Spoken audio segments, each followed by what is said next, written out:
Hello, guys, gals, and my non-binary pals. Welcome to The Vocal Minority, with Nick and Steve broadcasting live on the Really American Media platform. You all have joined us just in time for our political week in review. Keep in mind, champions, this is all need-to-know news. News you need to know. It's been another wild boar of a week, oink oink. So hop to it, boys. Let's get this dumpster fire under control before we start our weekend. Let's get this bad boy started, dude. Welcome to The Vocal Minority with Nick and Steve. Getting set to have a good time as we kick off yet another podcast. Your political week in review, for crying out loud. Yeah, it's painful topics for the most part, but we're here to cover them and have a little fun with them, hopefully. And talk about them in a relatable, down-to-earth sort of way. Because that's what we are. We're relatable and down-to-earth. That's what people keep telling me. I'm here to cover you, dude. I'm going to try and drape my body on yours. I'd like to get some skin-to-skin time, if you know what I mean. That's our OnlyFans page. We're on YouTube right now. Oh, damn it, man. Focus. God, sorry, I forgot where we are. We've got a comment line, 844-48-VOCAL. Some fine people took advantage of it last week, and we thank them for those phone calls. It turns out we're terrible human beings, Steve Harness. Oh, yeah. Are we going to play that, or is that the highlight right there? That's the highlight. I mean, he didn't say any more, no more, no less. You guys are effing terrible human beings. Yeah. Well, I'm glad. Obviously, he's been listening to us, if that's his assessment. So. Yes, you are right on the money, sir. I appreciate that. Yeah, no, that's good. I never know if those are people that actually like us and are being sarcastic, or my assumption is, yeah, they actually dislike us, which could only mean they're terrible people. I've noticed that thread throughout my life. Most people seem to really like me, but the people that hate me, yeah, and you've seen some of them through the course of our lives, what's the commonality? They're kind of crappy people, right? That's true, dude. And they're usually hidden crappy people, but like we always find out in the end, like, oh, you had no idea you were so close to someone that was so despicable. Right, so, exactly. Yeah. So, yeah, if you find yourself disliking me or Nick, then you're a bad person. So do some soul searching. Otherwise, like, comment, share. We're live on YouTube right now, Really American Media channel. We like to co-opt it once a week. Yeah, they've got a list of great podcasts that are featured on there, and then the hosts that are doing the short form videos. And we just did 600,000 subscribers to the YouTube channel today. So congrats. Everybody. Yes, amen. Thank you, Lord. Yes, thank you, Lord. Yeah. I saw the boss man said, like, and here's to getting the next million much faster than it took us to get here. So, yeah. You know, the first 100, the first 1,000, the first whatevers is the hardest. So, yeah, let's see how long it takes to hit a million, quite frankly. I think we can do it by the end of the year. Maybe, I mean, if today's show is a big hit, we may do it by the end of today. Oh, well, that's a lot of pressure, but it does operate. It's a snowball effect, so we'll do what we can. Thanks for being here. Just before we hop into all of this, you should be aware that, yeah, we have social medias. And if you think we're bad people, this is a tough job, Steve, because we have to give such crappy news to people. And, like, sometimes it's hard to smile your way through it, right? Like, it gets us down. Saying. No, for sure. I mean, there's part of me that loves talking about and covering all this stuff, and I think it may be so I don't jump off a friggin' roof because the news has become a tad depressing. And but yeah, I'm trying to embrace it because I guess we're here to fight back or jump off a roof. We are here to fight back. That is exactly why we're here. Welcome to the resistance, and most importantly, welcome to the show. Welcome to the show. That's right. Should we get into a little news as we take a look at this past week? Yeah, I'm ready. Are you? I can be ready. Need to know news. News you need to know. Steve Harness. A man with a plan. Hello. And a new shirt. You like my new shirt? It's very pastel-y. Yeah, I do like it. What color is it? It's like a greenish color or gray? Sometimes I think I'm colorblind. It's the color of money, baby. No, yeah, it is the color of money, actually. But yeah, pastel-y. I'm trying to show my sensitive side. You look nice today, dude. Thank you. You look great, too. Oh, thanks. All right. Hey, speaking of Knicks, that segue. And I'm sorry about that, by the way. But yeah, boy, this MAGA Civil War that just keeps unfolding, I am finding it hilarious. So, the Epstein Files, I don't know. I guess on some level, I thought maybe the story wouldn't have legs, wouldn't be sustained. But we're going on like 2 weeks of Trump world saying that nothing to see here. No suicide, no list, no files, no nothing. And this is the story that just doesn't seem to want to die. No, unlike dude. Epstein. Yeah. That's funny, dude. You thought this one was going to die right away? Yeah, kind of. I mean, Trump has this magical ability to get stuff not to last in the news cycle. And normally when he tells his little maggots to, shut up or move on, they tend to jump in line. But it's not happening right now. I mean, some of them maybe did, but did you see this thing, Laura Ingraham on Fox News last night? She was going to commercials, and she said she had a Trump Epstein story coming up, and then they never did the story. No, I did not see that. I did see her speak a day or two ago where she was like, basically, she was outraged. She was one of the ones that were outraged. And then she basically said, like, it is time to move on. Like, progress we need to make, and we're going to stop talking about this. Why do you think she did that? Who gave the word? I mean, I think the conspiracy theory is someone in Trump world called them and was like, don't you effing do that story. But I don't have any proof of that. But it was in her teleprompter for some reason to say the story was coming up, and then they just never did it. So maybe someone put it in there and she said during commercials, like, we're not doing that. Donnie called me yesterday. I'm not supposed to talk about that. Well, we know that, we've all been aware of the fact that, like, he has a direct line to Sean Hannity. He's had it for a long time. So I don't think it has to stop there. I mean, yeah, if the president wants to get in touch with you or me or anyone else, I think that he could do it at the drop of a hat, He could, but he should not have the free time, or he should certainly not be watching television to want to comment on Hannity or Ingram or any of the others. But here we are. Completely. But so what do you know about Nick Fuentes? What's your thoughts? What's your opinions on this individual? Well, let's just start off by saying, if you don't know, I hate that he's a namesake. I hate the fact that we share a name, first of all, because he's about the slimiest person opposite of me, that I could ever think about. Like, he hates women. Nick Fuentes is a racist as far as I'm concerned. He's a homophobic person. I mean, just keep checking the frickin' boxes. Like, this guy's he's a real turd, Steve. Look at it this way. Look at it this way, Nick. You only have one MAGA world guy right now that I'm aware of. You got Nick Fuentes that brings bad juju to the nickname. I got Steve Bannon and Steven Miller, not to disparage the rock star, who I do have a story about that maybe we'll get to today. But yeah, I got at least two Steves in MAGA world. So yeah, I feel for you. I mean, to be connected to either one of those jackasses is crazy. But I will say that for those of you who could be listening or watching, if you don't know who Nick Fuentes is, he was the guy who quite famously went on a line right after Roe v. Wade was canceled, and he was like, "Your body, my choice, ladies." Like, yeah, he's that douchebag. Yeah, and he's done all sorts of rants about how he wants America to look like the American Taliban as far as being a religiously controlled government, and he wants, homosexuality outlawed and sodomy outlawed, heterosexual sodomy too. I mean, let's not take options off the list there, Fuentes. No, dude, you're really boxing me in here. Right. But so he came out this week as part of this MAGA Civil War with a little tirade that I have to say, like, I'm not condoning the man. I'm not saying all of his sins have been erased by any freaking means whatsoever. But he actually went on a tangent that either you and I could have said or probably have said many times. Yeah, 100%. He's kind of late to the party. I mean, we've seen even Charlie Kirk got his panties in a wad over this whole thing. And I hate that douchebag, too, by the way. He's a real piece of crap. Candace Owens, I mean, the list goes on and on of the people who have come and said, like, hey, wait, you told us you were going to release these Epstein files. It's one of the reasons I voted for you. And First Pam Bondi says, it's on my desk. And then next day she's like, there are no, what files? Abracadabra. So people have been speaking out. The fact that Nick Fuentes stepped up, I want to just double down on your point, Steve.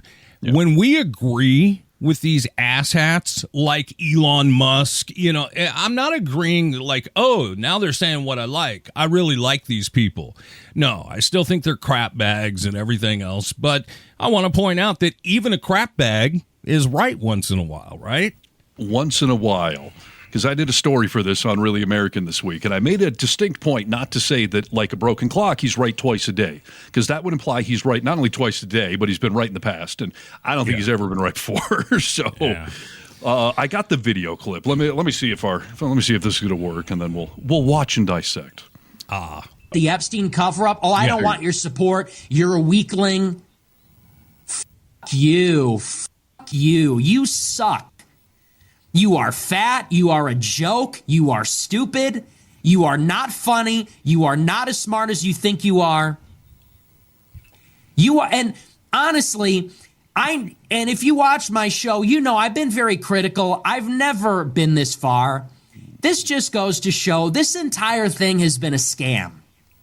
When we look back on the history of populism in America, we are going to look back on the MAGA movement as the biggest scam in American history.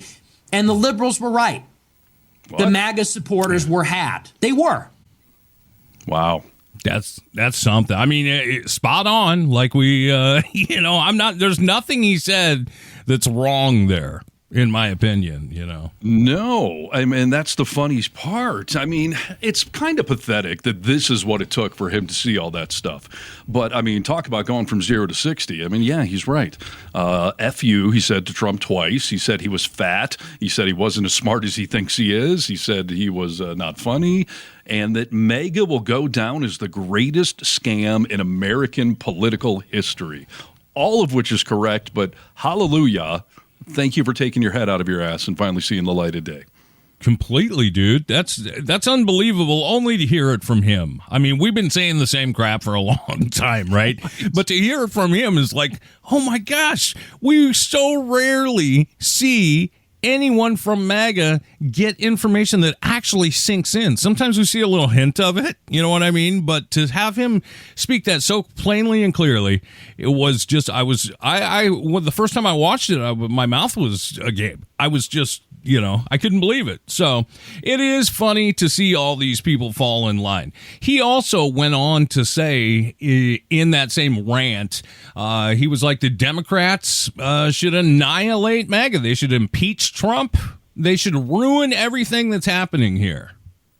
Yeah, let us know how to do that, because I'm all in favor of it. Right. So, and also, I mean, Trump this week, when what Fuentes there was referencing, he was also right, saying that they're all stupid and that they're weaklings for falling for this Democratic hoax, which is so funny to hear him now try to call this a Democratic hoax.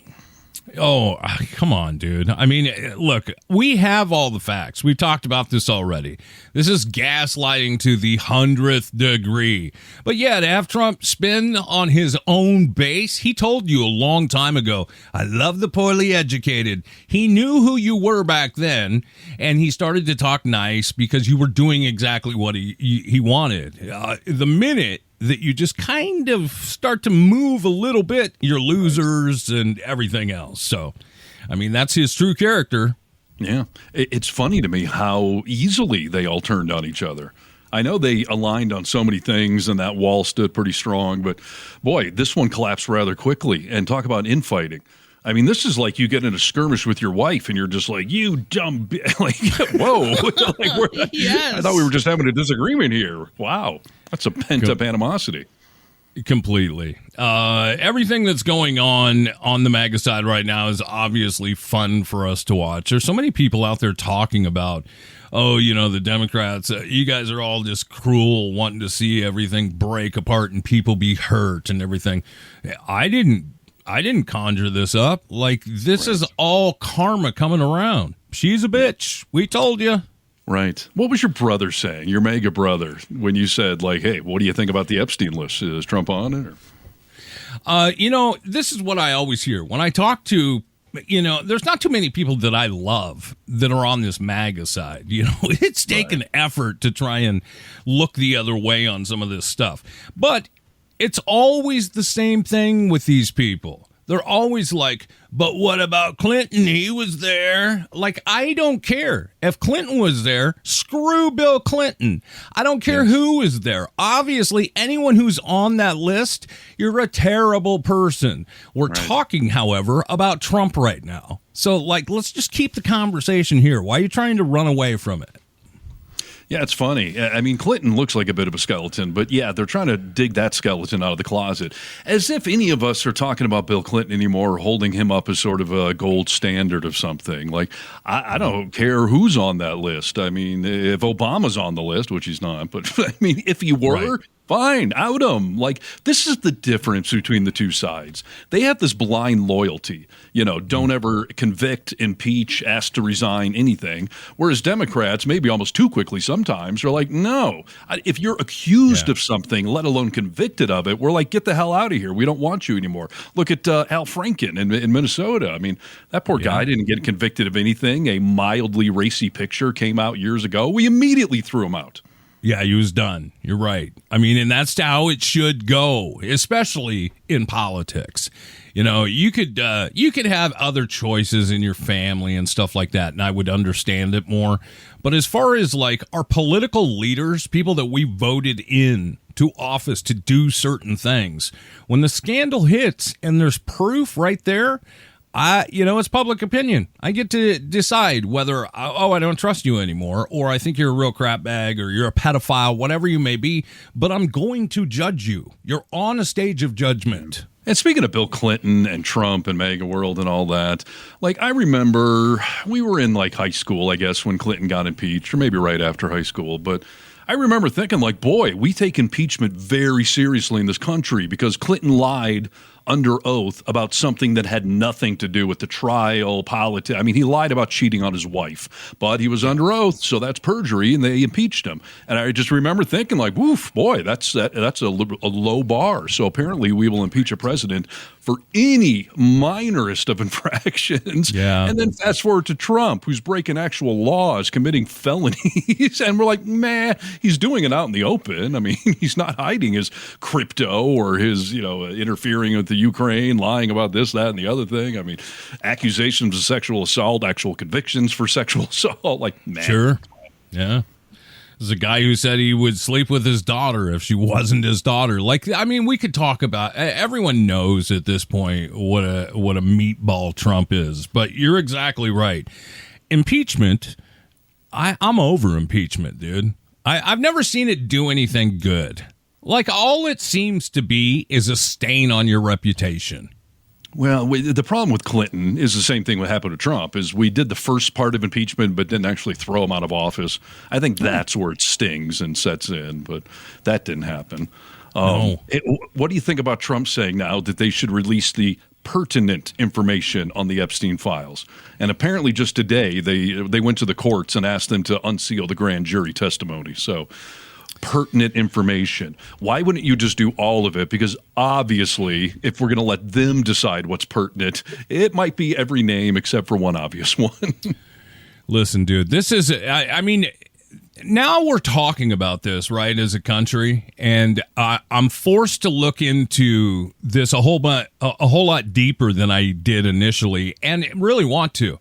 They're talking about the fact that we don't know if Epstein was a spy, if he was hanging with other countries, and there's actual information in there that if it was let out, not about pedophilia, nothing like that, but if it was let out, that it could be damaging to our country. It could be a national security issue. So, yeah, I mean, they're not going to obviously have to release that stuff, but you know what we want. You know what we want, dude. And I can translate pertinent information from Trump. Any info that doesn't have me on it is you can release it. That's basically what he's saying. Yeah. I saw a survey the other day, and I put it in one of my stories, that 3% of Americans, 3%, think that enough information has been released on the Epstein Files. That would mean 97% of us are on the same page. And what topic can you think of that 97% of us actually would agree on? maybe like a Poonie and Pee-Pee, like, Pro Poon and Peen, is that what you mean? Yeah, sure. Yes, dude. But aside from that, I mean, look, you're right. I mean, 97% when this country is completely divided, that is fascinating to me. And what's wrong with that 3%, dude? Well, my joke was that those are the members of the Trump family. They're the 3% that said, no, we're good. We got enough. Yeah. No, this is all crazy, dude. Do you think we're actually going to get anything? Because now they're just playing catch up from their lies, right?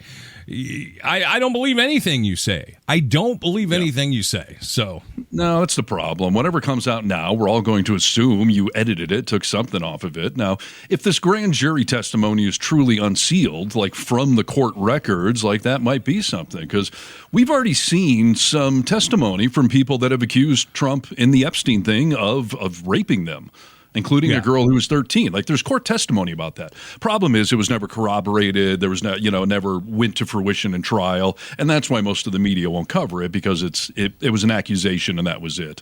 But stuff like that will probably be in there, and at this point, it's just fuel on the fire. So I mean, I guess we'll take what we can get. But much like the Kennedy files, where Trump unsealed 95% of them, okay, what's in the remaining 5%?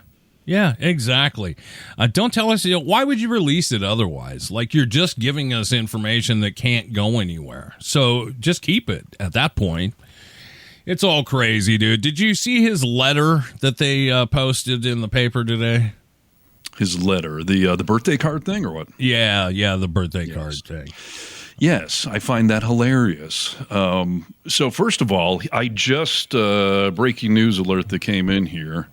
Trump files a libel lawsuit against the Wall Street Journal's publisher, Rupert Murdoch, over this Jeffrey Epstein birthday card thing. Because he is, of course, saying it's fake news, but obviously it's not. I mean, not only did they corroborate what it was, but it clearly has his signature on it. And did you hear this defense today that Trump's never drawn anything? He's never drawn a doodle before. Why would he have done a doodle for Epstein? Unbelievable. He said, I don't write pictures. Yeah, I know. don't that write is a pictures. Weird. It's like, wow, dude. Again, is that what he was trying to claim? I don't write pictures either. I draw them. So was he trying to say, like, yeah. And Don Jr. put out a whole tweet like, I've never seen my dad draw anything ever once ever. Yet he's done multiple drawings that have been sold at auctions. I mean, they're not great artwork or anything, but he clearly does do some doodles when the mood strikes. What? Have you seen a picture of it? I've not seen the birthday card picture. I've seen some of his doodles. Okay, but I saw Wolf Blitzer try to describe the pubic hair thing, and Wolf looked like he was about to choke on his microphone. Yeah, I thought something, and maybe this is just I'm going to admit I've got a dirty mind, but when I thought about this morning and I heard this, I was like, he drew pubic hair on there. I was like, maybe it's not real, because as far as we know, Jeffrey Epstein didn't like much pubic hair. You know what I mean? So I don't know. Well, apparently it was his signature, that squiggly Donald Trump signature, but he did it in the groin area and tried to make it look like it was pubic hair. And another story came out this week about an old casino worker at Trump's place in Atlantic City. Then him and Epstein showed up with a 19-year-old woman, and the floor manager had to come and tell him, like, first of all, she's 19. You can't have her on the casino floor unless you're 21. We could lose our license. Secondly, sir, this may look a little bad that the two of you have a 19-year-old girl here at 1 o'clock in the morning at a casino. Wow. Yeah. I think, and so far they're right. I mean, they can do it because they're never going to be held accountable for it, Yes. There's no accountability with either of the two. I mean, it's creepy. We all know Trump's creepy, dude. I mean, even if you're a Trump lover, you have to be able to admit that guy is creepy. From the testimony of Stormy Daniels, that was him banging a porn star, and it was creepy. The stuff that he talked about in there, So, yeah, we all know that he's a sleaze bag from the very beginning of this whole ride. Remember locker room talk? And remember, I take part in locker room talk. I mean, not in a locker room, but, like you and I can get down with joking around about stuff. but I have never said anything like that. Like, I can just grab somebody and forcefully rape them, basically. That's not locker room talk. No, and the kind of dudes that are having that kind of locker room talk are the date raping sort of jock douchebags. So that's no defense that it's locker room talk. It's insult to locker rooms. Let's see. Michelle on YouTube says, if there's nothing to hide, then there's nothing to redact. So, yeah, kudos. Mm-hmm. Let's see. This will backfire. You want to know why? I do, true parrot or whatever. Tell us why. Someone else said, I love you both. You keep us sane. Appreciate that. And is Donald a predator? Yes, is the answer to your question. On so many levels. Yes. Yeah, sexual predator. I mean, I think he is a predator on many levels. And now he has predator drones at his disposal. So, I mean, he's a predator multiple ways over. Yeah, that's creepy. So, where are we gonna go, Steve Harness? Where are we gonna go in this country? I don't know. Should we move on to another story? You got any other Epstein thoughts? Because the story's not going away. I know there's shenanigans going on out there. And by the way, this whole edited prison video, that was a whole other thing I talked about this week. Did you get the gist on that story?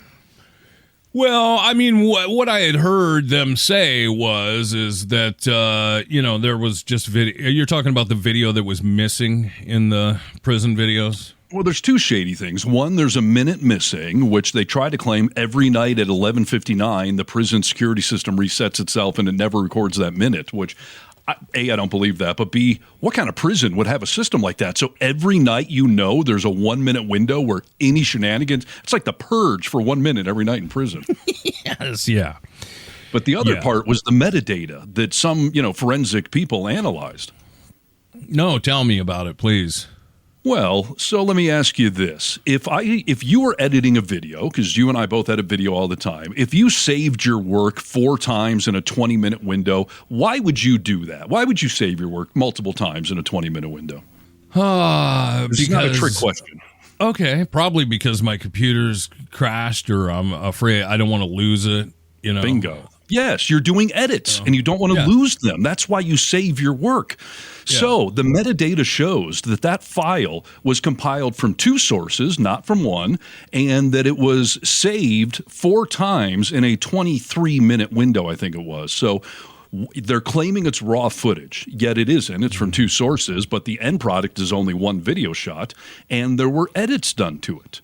If you're exporting a raw video file, just surveillance, that should be easy breezy. You take the file, maybe you change the format type or something, but there's no reason to be saving edits. What are you editing? Yeah, I mean, that I worked in the security field for a while, and I worked with banks and security cameras and stuff like that. Mm-hmm. And when we would go to get footage of something off one of these banks, DVRs or whatever, certainly, you put in the time parameters and it spits out that raw footage. Unedited, not fade in, fade out, like just unedited raw footage. Yes, and that's the other thing, fade in, fade out. If you're going to release some video and claim it's raw, but there needed to be an edit for some reason, you do some very obvious transition, or you mark it as you disclose that somehow so that it's clear there's an edit, and they did not do that either. And I think it was Wired magazine. They talked to a forensic expert at UC Berkeley who does a lot of video stuff for court testimonies and whatnot. And they asked this guy, would this be acceptable as evidence in a court trial as it is right now? And the guy said, no, it's not. You don't screw around with official evidence. So you take it directly from the source. There should be no editing. Any edits you disclose. Like, I would tell someone to go back and do this again, and no monkey business. So obviously there is monkey business. Listen, this is absolutely nuts, okay? Because that I edit video for court proceedings, mm-hmm. and it cannot, even when you're talking about when you have to make an edit, you should show that there's an edit there. So everyone is completely clear. Most of the time, in most situations, that's not even, you can't edit it. You can't edit it. It needs to be the raw footage. So, yeah, that's BS. Right. That's complete BS. Yeah, it's like I said, if you're going to claim that it's just raw video and people are chiming in, it's missing 3 minutes. I have heard that. I didn't actually see that in the video, but whatever. It's missing 1 minute, 3 minutes. Like, it shouldn't be missing any minutes, period. And yeah, there's clearly shenanigans going on there. So the story's not going to die. I am curious to see where we will be next week when we talk about the week in review as to what the hell has happened since. So fun stuff. Welcome to Political Week in Review, the Vocal Minority with Nick and Steve. What up, YouTube? Thanks for chatting along with us. A couple of weeks ago, Steve Harness, our very own talented Steve Harness, brought up a news story that was talking about a lawsuit with 60 Minutes and Paramount and everything like that. Do you remember the story? I do very well, yes. Yeah, Just I mean, want the highlight? I just want the highlight of it. Yeah, essentially, so Trump sued 60 Minutes. He claimed deceptive editing. But Paramount, who owns CBS, is trying to merge with Sundance Films, two gigantic companies that require FCC approval, which, of course, is under Trump's domain now. So they were, for some reason, trying to negotiate a settlement over a lawsuit that should have been laughed out of court, that they should have stood on journalistic and First Amendment integrity and fought back. But instead, they started negotiating. And I don't know, about a week ago announced that they were going to settle. I think it was $16 million they were willing to pay. Trump wanted more, of course. But yeah, they essentially paid what definitely looks like a bribe and what a lot of Democrats are saying is going to be investigated, because you can't pay somebody who's about to approve a multi-billion-dollar merger. Yes. No, you can't. You're not supposed to be able to. You can, but you're not supposed to be able to do that.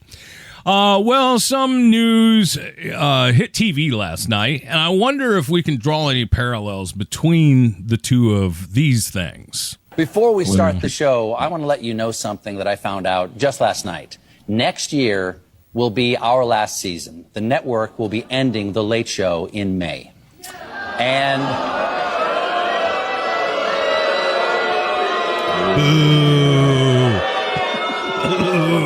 Yeah, I share your feelings. It's not just the end of our show, but it's the end of The Late Show on CBS. I'm not being replaced. This is all just going away. And I do want to say that the folks at CBS have been great partners. Oh, Stephen. Up until the end, yes. Yeah. Why did you have to include that last part? I mean, so far, the break seems to be, I don't know, they're talking to each other nicely. Stephen Colbert saying nice things about them and vice versa. Do you think this has anything to do with political pressure from the stirred? Yes. Yeah, of course it does. Not only probably political pressure from Trump and another way to appease him, but Colbert has not been pulling his punches, lashing out at Paramount. I mean, he made a joke like 2 days ago that the punchline was essentially, this is a bribe. Like he on their own network said, this is a bribe to Trump world. And then like 2 days later, they fire him for what do they call it? Financial reasons. Maybe don't give Trump $16 million and keep the Colbert Show going for another year or two. Like, how can you pay somebody that bribe of $16 million and then claim you're going to fire the guy at the center of it, or at least related to it, because you don't have enough money to keep the show going? Dude, if you know anything, look into the financials. This is complete BS.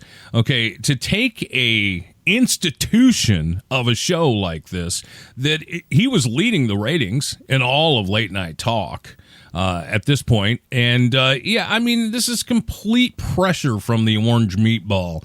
And this is, I can't believe, the only thing that confuses me is, we worked in radio for a long time, and when they tell you, oh, it's your last show, like, you leave the bill, they don't tell you 2 weeks before you leave. So what does the next 10 months look like for Stephen Colbert? And will he have to worry about going to prison? Because, I mean, if this was politically motivated and pressure, whatever you think it might be,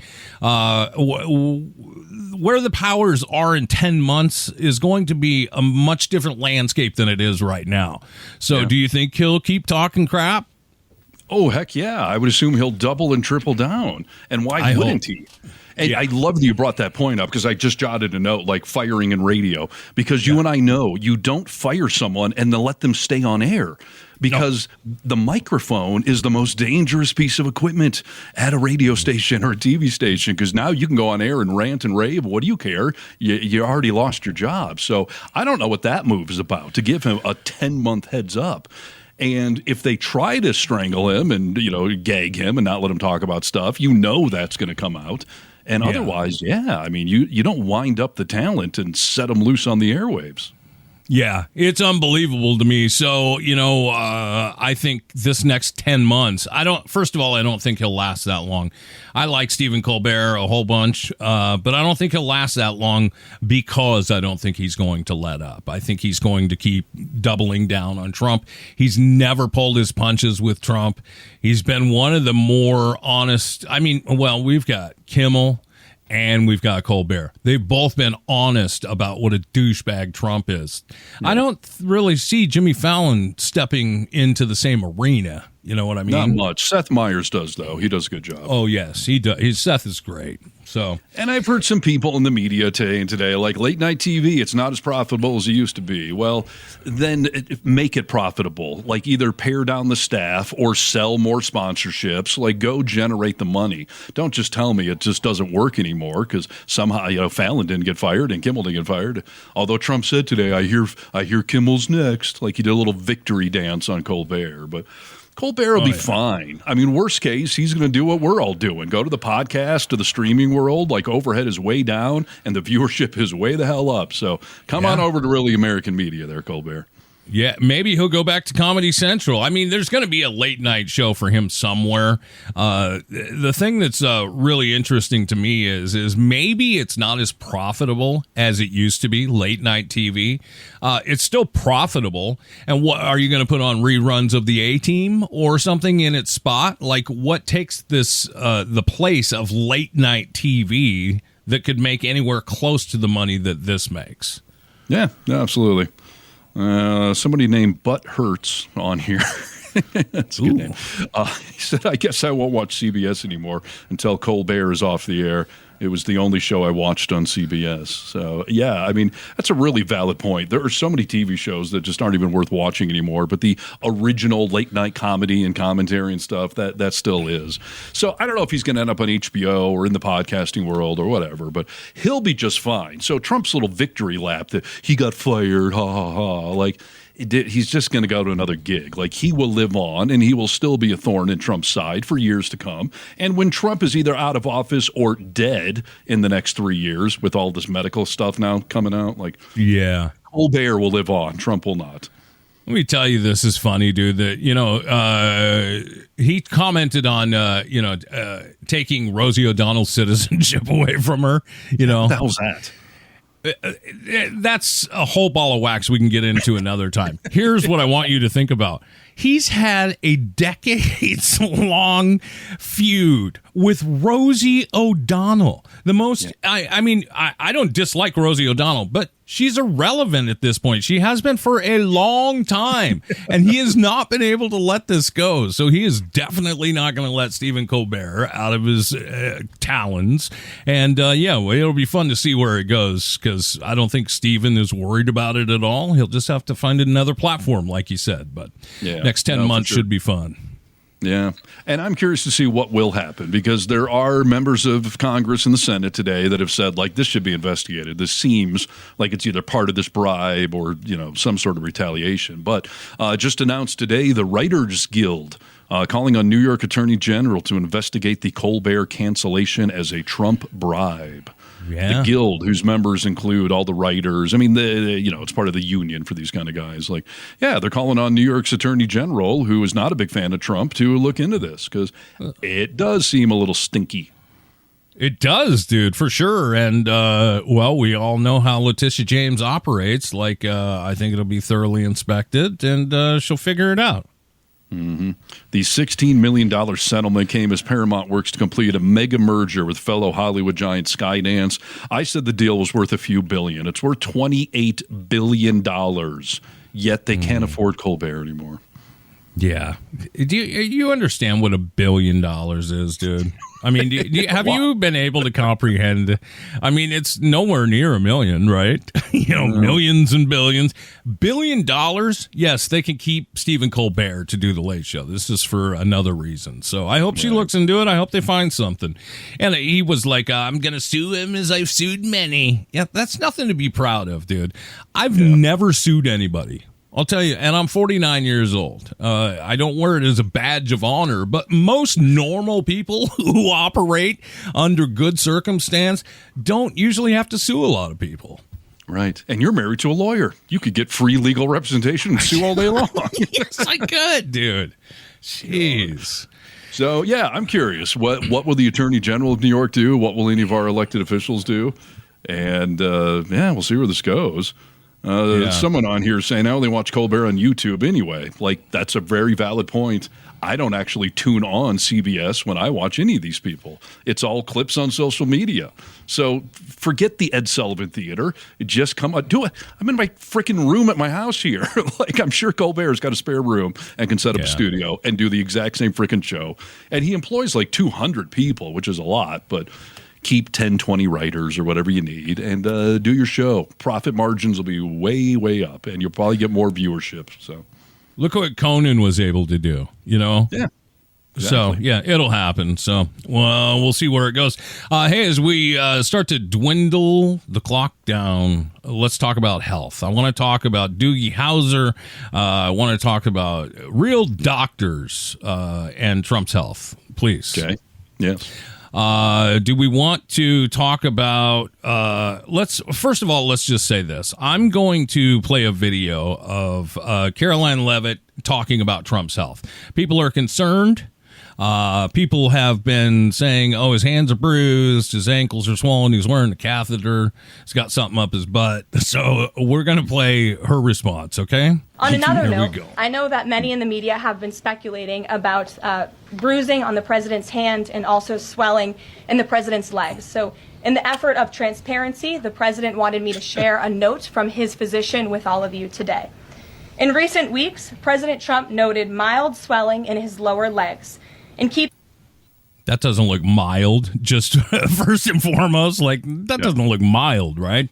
And let's just remember, as she finishes a statement, this is the same doctor that said Trump is 6'3" and 210 pounds. You know, the doctor, right? And who has never released a full medical report on the man.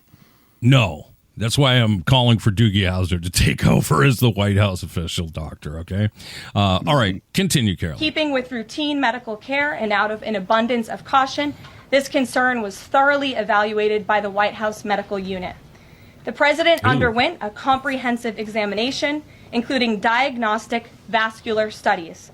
Bilateral lower extremity venous Doppler ultrasounds were performed and revealed chronic venous insufficiency, a benign and common condition, particularly in individuals over the age of 70. Importantly, there was no evidence of deep vein thrombosis or arterial disease. Laboratory testing included a complete blood count, comprehensive metabolic panel, blah, blah, blah. You know what I mean? You're trying to pronounce all these big words. I do, too. I just see Trump's ears peek up when he hears deep vein thrombosis. He's like, oh, yeah, deep vein thrombosis. Did you notice how she tried to emphasize benign and normal? Yes. None of this is benign and normal. And when she says that most people over 70 have the same thing happening, it's just factually untrue. I mean, doctors, nurses, people are coming out and saying, no, this is not that common, and it's something to be worried about. Yeah. Nope. Check out a story newly posted on Really American Media today where I cover this exact topic, and I poke all sorts of holes in it because much like the cover-up makeup on his hand, there certainly seems to be a cover-up going on here on 10 levels and a lot of projecting. Because keep in mind, how many times did Trump say, Biden was covering it up. He had to have that cancer for years. I don't believe that no doctors saw this. Like, he could be talking about himself, that this has been going on for years and that it's clearly been covered up, literally on the hand and figuratively. This whole I looked this up today, okay, because I do a little fact checking, and there are like 5 stages of this CVI, and it is stage 4 where you will get to the discoloration on the skin. Stage 3 is the swelling of your extremities, the legs, which they've admitted to.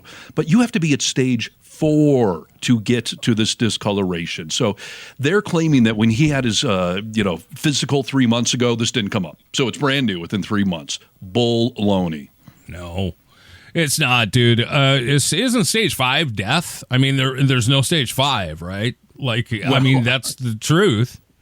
I think there may be a stage 5 and 6, but it's getting more and more serious, and you're only going to have that if you've got vascular, like heart issues. And this can be benign, and it can be somewhat common, but not always. And when you're trying to cover it up, it obviously makes us all think there's way more going on. Why wouldn't you have admitted to this months ago while you're out there railing that Biden is hiding his medical issues, which was debatable, but...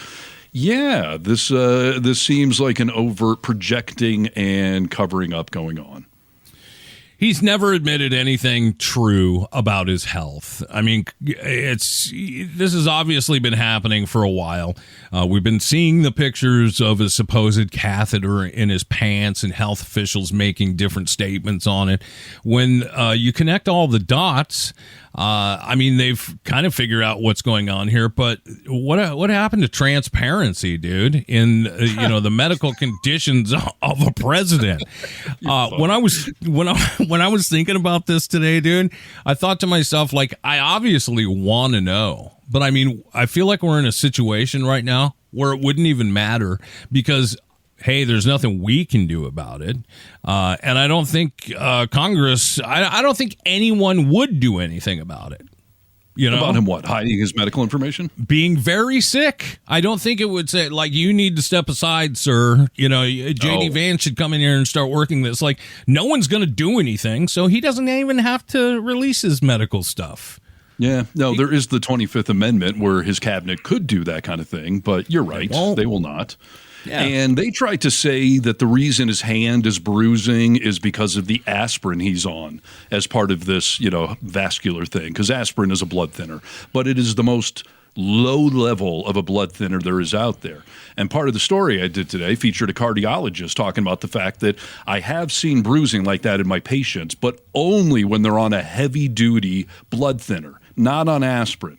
So even this doctor said, I question the White House's assessment that aspirin would cause that, because he's a doctor, a cardiologist. He said, I've never seen bruising like that from aspirin. And if you're on a more heavy-duty blood thinner, you obviously have a more serious issue.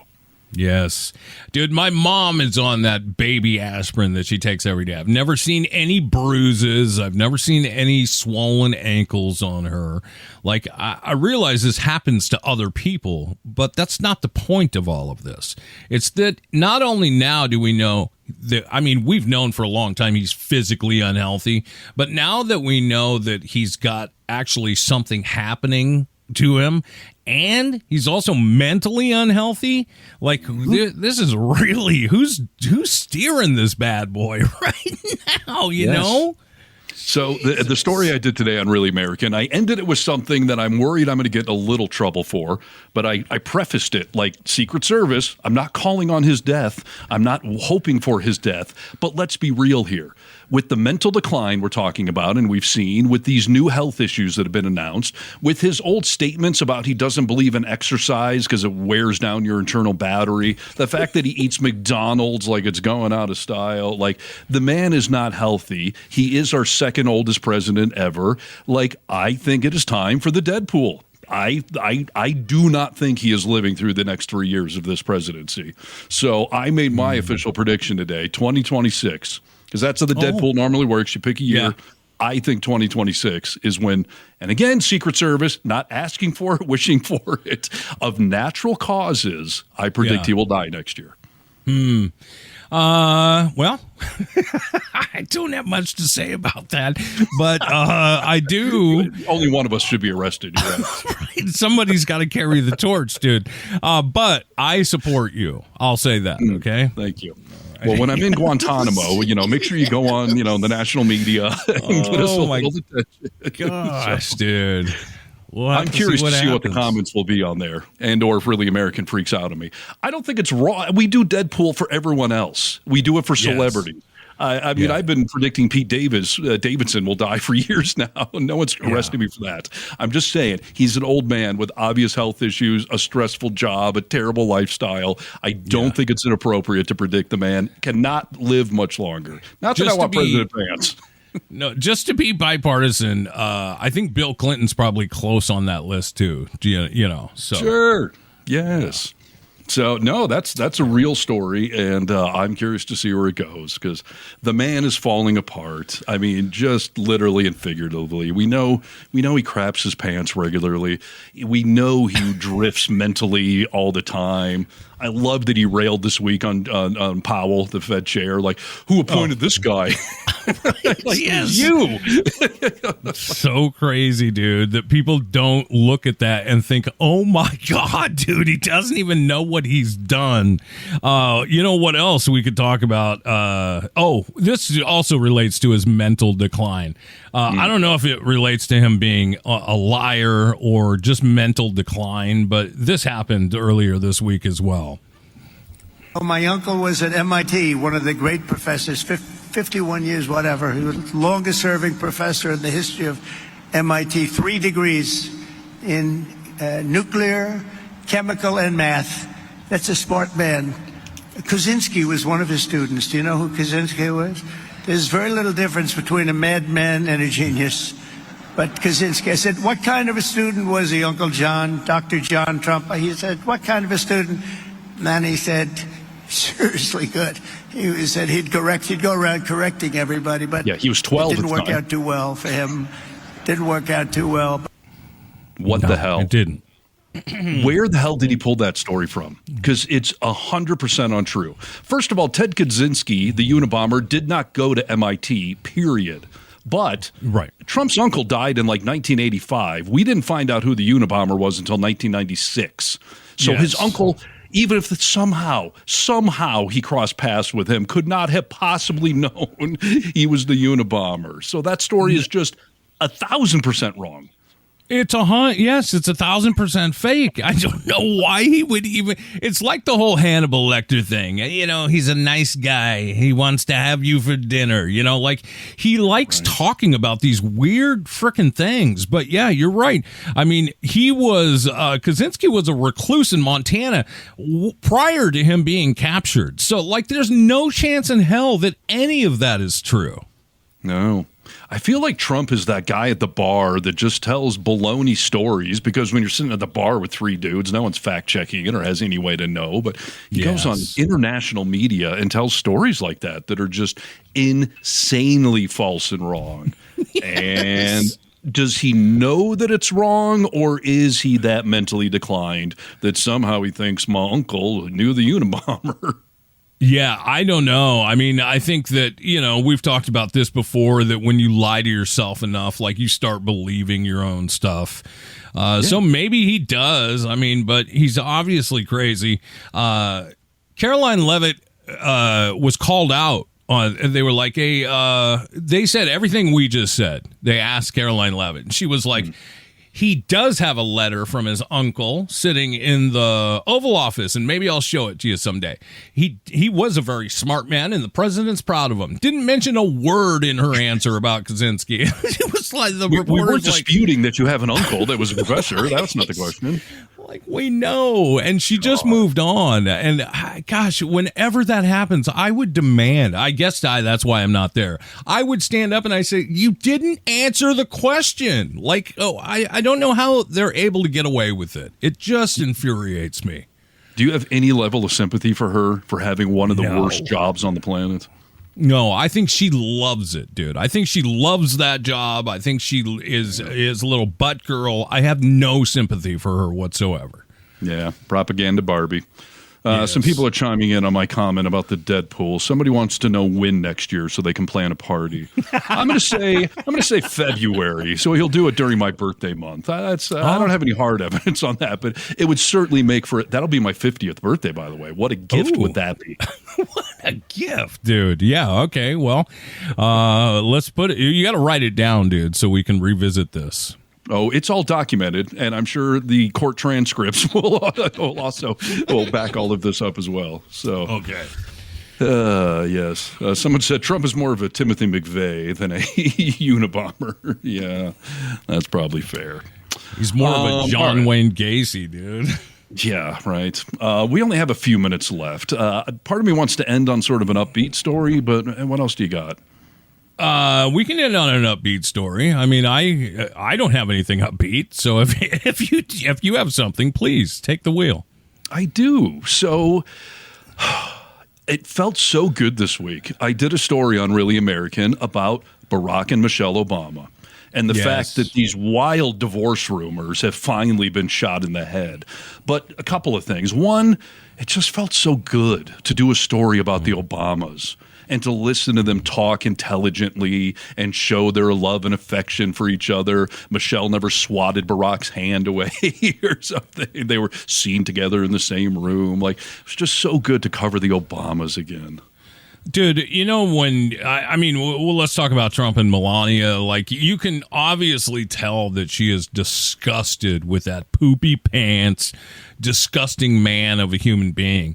It's great to be able to see they were not sitting by each other for a lot of this interview. You know, they were sitting across the room from each other, and you can just tell that they love each other. I mean, even when they're not speaking, the way they look at each other, their energy around each other, and you're right, it is so good. Every time I see something like that, I do enjoy it when you say, oh, this is good news, this is great, but then I fall into further depression because I'm looking at the polar opposite of what that was, you know?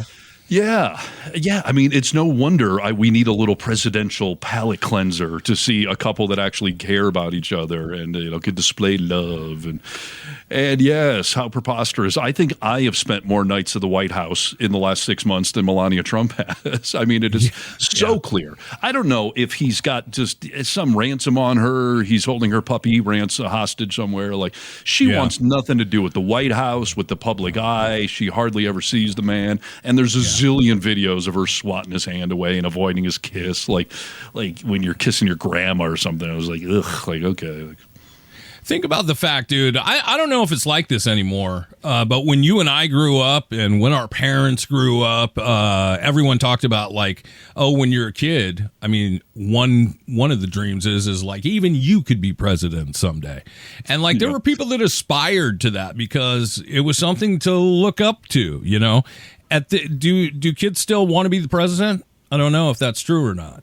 It's a great question, but when we were told that, I still thought there was some bar you had to meet, like some level of intelligence or experience. Yeah. We have definitely shown that any moron could be president. So you're right. I don't know. I mean, I think my kids think that would be an embarrassing thing because you think about my kids who are 15 and 19, like they have known Trump politics for the majority of their lives. Since 2016. So as much of their lives as they can really remember, Trump has either been the president or running for president or is the president. So they don't think the presidency is some noble thing to aspire to. They think it's something that corrupt sleazebags do. Yeah, and that was my question because, there's not a lot to look at right now and be proud of. You look like Kyle Rittenhouse. Like, these were the kids that were growing up during Trump that aspired to be for and like Trump. They're murderers. They're, sexual deviants. So, yeah. Absolutely. I don't know. Just a few last comments coming in on YouTube because we're live right now. So let's see here. Melania loathes Trump. Yeah, that's for sure. Someone, Coty08, when I hear Obama's voice, I feel so comforted, right? Yes. We used to elect people based on merits, not popularity. Yeah. And Donald J. Trump is a third-grade dropout. I don't even think he made it to the third-grade level. I mean, a lot of people have said he reads at a fifth-grade level straight up. Like, that's not an insult. Like, based on his public speaking and the way he writes with random capitalizations and terrible grammar, like, he's about at a fifth-grade level and probably about a B-minus fifth-grade level. Yeah. And from anywhere, you don't even have to look at the presidential area. You just have to think like, it's been said that he couldn't read cue cards on SNL trial. If you've ever watched him in a deposition when he was pleading the fifth, like he had to read his statement from his lawyer, and it is so comical to see him try and read. He's not an intelligent person, so... No, it's one of the reasons he has started to rip on people that use teleprompters. You're weak if you use a teleprompter, because there are countless times he has been reading off a teleprompter and stumbling and fumbling all over the place. There's nothing wrong with reading off a teleprompter, but the fact that he can't do it is why he tries to admonish everyone else. So, you know, he is the king projector. I mean, seriously, whatever you hear that man accusing someone else of, he has done himself or is doing right now, just like the medical story, going on. So, man, 100%. No lack of things to talk about. Yeah, it's true. That's why we'll keep doing it. Thanks for joining the show live today on YouTube. We do it every Friday afternoon, and we'll just kind of take a look at the last week's political arena. And we thank you for joining us, dude. Yeah, you can check out our website, thevocalminority.net, but that's really there just to direct you to our various social medias. We're on TikTok, we're on YouTube, we're on Instagram. Excuse me. We're on Blue Sky, and of course, we are part of the Really American team here. So we're doing this podcast live every week, and we're doing some of the short-form videos as well. So check all that stuff out, and check all the content out. I mean, like I said earlier, there's a lot of great full-length podcasts, and the work that all the hosts are doing is really just spot on and speaking to what so many of us are feeling. Not even just spot on, but like if there's one thing I could say about the crew at Really American, it's that all the people you see putting out short form videos and content on this channel are in it because they care about what's going on. They're part of the resistance. They're trying to move the ball forward in our country, and all really genuine people. So all your support really helps out. We appreciate it a whole bunch. Absolutely. So, yeah, we'll be back next week. In the meantime, follow all the socials. Have a good weekend, y'all. This has been another production of The Vocal Minority with Nick and Steve. Don't forget to check out all the social media, as the boys are on most platforms. Thanks for being part of the resistance, part of the pushback. Champions all around. Good day.